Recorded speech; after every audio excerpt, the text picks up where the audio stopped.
আজকে ধাতুর দুর্গা দিয়ে উনি সম্মান জানাচ্ছেন। এরপরে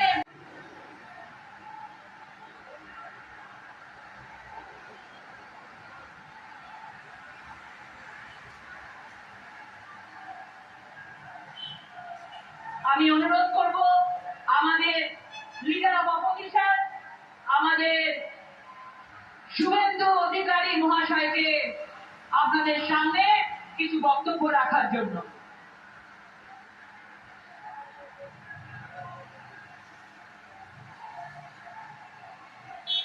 সৌমিত্র খাড়া মহাশয় ঘোড়া দিয়ে বিষ্ণুপুরের বিখ্যাত ঘোড়া